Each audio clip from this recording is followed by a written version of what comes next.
श्री धन्वंतरे नमः। नमस्कार दोस्तों, कैसे आप लोग। मेरे चैनल हील एंड स्माइल में आपका स्वागत है। दिन ब दिन कोरोना के केसेस बहुत ज़्यादा बढ़ते जा रहे हैं। ऑक्सीजन लेवल कम होता जा रहा है लोगों का, और लोगों को हॉस्पिटल में बेड नहीं मिल रहे, सिलेंडर्स नहीं मिल रहे, दवाइयाँ नहीं मिल रहे, लोग काफ़ी परेशान हैं। आज हम एक नया मेथड देखेंगे जिसको कहते हैं प्रोनिंग मेथड। उससे लोग जो कोरोना पॉजिटिव पेशेंट्स हैं या फिर जिनको ब्रीदिंग प्रॉब्लम है थोड़ी बहुत, वो घर पे किस तरीके से ऑक्सीजन लेवल बढ़ा सकते हैं। आज हम इस बारे में बात करेंगे। सबसे पहले जान लेते हैं प्रोनिंग मेथड है क्या। इस मेथड से जो लंग्स में है ऑक्सीजन की सप्लाई को थोड़ा बहुत बढ़ाया जा सकता है। प्रोनिंग मेथड या प्रोन मेथड जितना कारगर है उतना ही नुकसानदायक हो सकता है अगर आप इसको सही तरीके से ना करें। तो आज इस वीडियो के जरिए मैं उन सब लोगों को और बाकी लोगों को भी ये बताना चाहती हूँ कि इस मेथड को करने का सही तरीका क्या है। इस मेथड को कौन कौन कर सकता है। जो पेशेंट्स कोरोना पॉजिटिव है और जो घर पे हैं, अगर 90 से ऑक्सीजन लेवल कम होता है तो उस केस में इसको करना काफी कारगर साबित हो रहा है अभी। और इसके साथ साथ आप क्या करेंगे, जब ये प्रोन पोजीशन करेंगे उसके साथ में हल्की फुल्की ब्रीदिंग एक्सरसाइज उस टाइम पे भी कर सकते हैं। एक कपूर और अजवाइन की जो पोटली होती है उसको हाथ में बांध कर या फिर सामने रख के उसको भी बीच बीच में सूंघते रहिए। उस पोटली की भी मैंने अपने एक शॉर्ट्स में बताई थी, आप उसमें जाके चेक कर सकते हैं। आइए अब जान लेते हैं कौन लोग इसको जिनको नहीं करना चाहिए। प्रोन पोजीशन जिनके लिए सुटेबल नहीं है या फिर जो अपने डॉक्टर से पूछ के ही इसको करें। सबसे पहले जो आती है प्रेग्नेंट लेडीज, उनको ये रिकमेंडेड नहीं है। एक्स्ट्रा ओबीज पेशेंट्स जो बहुत ज्यादा मोटे हैं उन लोगों को ये नहीं करना। तीसरे आते हैं हार्ट पेशेंट्स, उनको भी अपने डॉक्टर से पूछ के ही ये करना है। चौथे सर्जरीज, किसी भी प्रकार की शरीर में सर्जरी हुई है रिसेंटली या पहले। सबसे पहले पेशेंट को कंफर्टेबल जगह पे लेटाना बहुत जरूरी है। आपके घर में बेड हो या फिर सोफा हो या फिर इस तरीके से आप गद्दा बिछा सकते हैं नीचे और पेशेंट को उस पर लिटा दीजिए। अब जो ये प्रोन पोजीशन है इसका बहुत महत्व है ऑक्सीजन लेवल को बढ़ाने में, लेकिन तभी है जब ये सही तरीके से की जाए और इसमें ध्यान रखा जाए कि किस तरीके से करनी है। अगर आप गलत तरीके से करेंगे तो ये नुकसानदायक हो सकती है। बहुत ध्यान से सुने और बहुत ध्यान से समझ के फिर इस पोजीशन को अपने पेशेंट पे कराएं। घर में कोई भी मेंबर है या फिर पेशेंट खुद करना चाहे तो ठीक है। तो सबसे पहले हमें इसमें क्या जरूरत पड़ेगी, एक तरह का कंफर्टेबल पोजीशन, एक बेड, गद्दा जो मैंने आपको बताया था अभी, ठीक है। उसके बाद आपको जरूरत पड़ेगी पिलोज की। पिलोज इस तरह से जो होती है ना, 4 से 6 पिलोज की जरूरत पड़ेगी। डिपेंड करता है कि इसकी मोटाई कितनी है। जैसे आपके पास डिफरेंट इससे पतली पिलोज हो तो आप 6 लेंगे, अगर इसी तरह की है तो 4 से कम चल जाएगा। जैसे मेरे पास 4 पिलोज है, इसी बिल्कुल सेम शेप एंड साइज, सब कुछ सेम है। तो अब इनकी जान लेते हैं पोजीशन जान लेना सबसे ज्यादा इंपॉर्टेंट है ऑक्सीजनेशन के लिए। देखिए सबसे पहले जो तकिया होगा, मैं आपको भी लेट के पूरा दिखाऊंगी, तो पहले मैं आपको बता देती हूँ। तो सबसे पहले हमारा तकिया रखेंगे, वो हम रखेंगे फीट इसके इस तरीके से लेटेंगे, पेट के बल। इसको कहा तो जाता है पेट के बल, लेकिन मैं आपको डिटेल बताती हूँ उसकी। फिर इसके नीचे आपका पहला तकिया, ठीक है। दूसरा जो तकिया वो काफी इंपॉर्टेंट है दोस्तों, उसको आपको सही जगह रखना है। लोग क्या कर रहे हैं आजकल जो गलत कर रहे हैं, मैं आपको क्लियर करना चाहता हूँ। आपको दूसरा तकिया रखना है इस पोजीशन पे। ये कौन सा एरिया होता है हमारा, ये है हमारा लोअर एब्डोमेन। ये जो आपको हड्डी फील होती होगी हिप बोन की, जो ये फील हो रही है इसके ऊपर नहीं, बस यहीं पे जो ये हड्डी आपको फील हो रही है ना, ये एरिया यहाँ पे, इसके नीचे हम रखेंगे तकिए। कितने?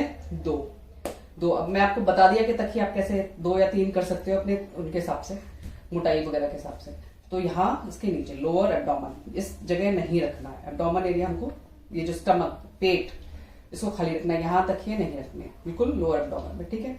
ये हो गए यहाँ पे 2 तकिए। अब जो लास्ट तकिया जो हमारा है वो किधर रखेंगे, हम रखेंगे चेस्ट पे। चेस्ट पे भी कहाँ रखना है, अपर पोर्शन, जो अपर चेस्ट एरिया होता है, यहाँ पे रखेंगे लास्ट तकिया। ये पोजीशन का बहुत ज्यादा ध्यान रखिए, ये बहुत बहुत बहुत जरूरी है। ये है जो परफेक्ट पोजीशन है। आप इसमें देखिए मेरे पैर के नीचे वाला तकिया देखिए ध्यान से। इसको आप थोड़ा आगे पीछे कर सकते हैं अपने हिसाब से, अगर आपको जिस पेशेंट को जिस पोजीशन में कंफर्टेबल लगे। अब ये जो तकिए हैं जिसका मैंने बताया आपको, ये देखो मेरे एब्डोमेन के नीचे, पेट के नीचे है। इसमें मेन चीज ध्यान देनी है कि पेट के नीचे तकिया नहीं लगाना, लोअर पोर्शन पे लगाना है जहाँ पे बोन है ना, वहां पे। और फिर जो ऊपर वाला तकिया है वो कहाँ रखना था हमें, अपर चेस्ट पे, नीचे नहीं रखना। लोगों ने क्या किया, यहाँ रख रहे हैं इस तरीके से। ये बिल्कुल गलत है, ये बिल्कुल गलत पोजीशन है। अपर चेस्ट एरिया पे आप रखेंगे इस तरह से। हाथ आप कैसे रखेंगे, आप मतलब पेशेंस, हाथ आप इस तरीके से रख सकते हैं, इस तरीके से रख सकते हो, जिस तरीके से पेशेंट को कंफर्टेबल लगे उस पोजीशन में ऐसे रहना है। अब पेशेंट को इस टाइम पे ऑक्सीमीटर लगा के रखिए ताकि आप देख पाए कि उसका जो ऑक्सीजन है, ऑक्सीजन लेवल मेंटेन्ड है, इंक्रीज हो रहा है नहीं हो रहा है। ठीक है, ये पोजीशन, इस पोजीशन को कहते हैं प्रोन पोजीशन। आई थिंक आपको क्लियर हो गया होगा, समझ में आ गया होगा ये पार्ट। अब आगे बढ़ते हैं। अब इस पोजीशन में आपने कर लिया, थक गए तो आप ऐसे कर लीजिए, ऐसे कर लीजिए, जो जिस तरीके से आप करना चाहें ऐसे कर सकते हैं। अब इसके बाद आपको क्या करना है, इस पोजीशन में रहने के बाद आधे घंटे से 2 घंटे तक आप इस पोजीशन को कर सकते हैं, depend on patients comfortable level. Patient को कितना कंफर्टेबल लग रहा है, इजी लग रहा है, तो आप उसको उतनी देर रखिए, उससे ज्यादा नहीं, 2 घंटे से ज्यादा नहीं रखना बिल्कुल भी। फिर इसके बाद आप करवट लीजिए। करवट लेने का तरीका देखना, ये तकिया हमने सर के नीचे लगाना है। ये जो तकिए थे, अगर पेशेंट ज्यादा बीमार है तो आप निकाल लीजिए, बेटा पेशेंट खुद कर रहे हैं तो इन तकियों को रख देंगे हम।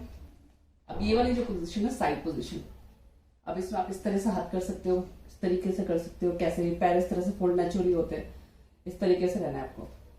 इस पोजीशन में भी रहिए, फिर उस तरफ करवट लेंगे हम, दूसरी तरफ इस तरीके से आप दूसरी तरफ हो गए, और इस तरीके से भी आपने करवट बदल बदल के कुल मिला के आपको आधे घंटे से 2 घंटे रहना है।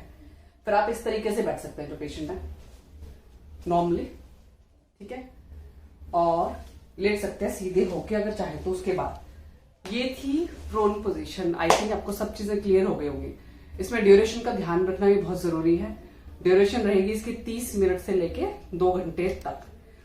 आई थिंक आपको ये बिल्कुल क्लियर हो गया होगा किस तरीके से करना है। पिलोज का बिल्कुल ध्यान रखना है, ड्यूरेशन का ध्यान रखना है। ड्यूरेशन 30 मिनट से 2 घंटे तक ही होती है इसकी, ज्यादा नहीं करना है एक बार में, ठीक है। और एक चीज का और ध्यान रखिए, अगर पेशेंट को अनकंफर्टेबल लगता है ये सब ये करने में, तो उसके कंफर्ट का ध्यान रखिए। अगर वो आधे घंटे तक नहीं कर पा रहे हैं तो आप उसको 10 मिनट कराइए, पहले 15 मिनट, इस तरीके से करिए।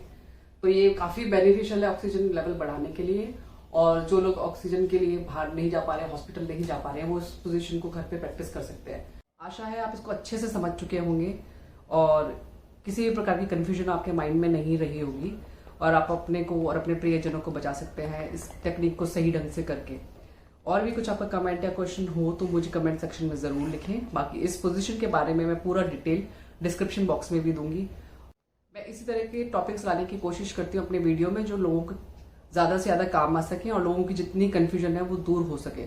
अगर आप भी इसी तरीके की सच्ची और सही जानकारी से जुड़ना चाहते हैं तो आप मेरे चैनल को सब्सक्राइब कर सकते हैं, और आपकी जो क्वेरीज हैं कुछ भी हो चाहे कमेंट सेक्शन में मुझे लिख के पूछ सकते हैं, मैं उनका जवाब देने की कोशिश जरूर करूंगी।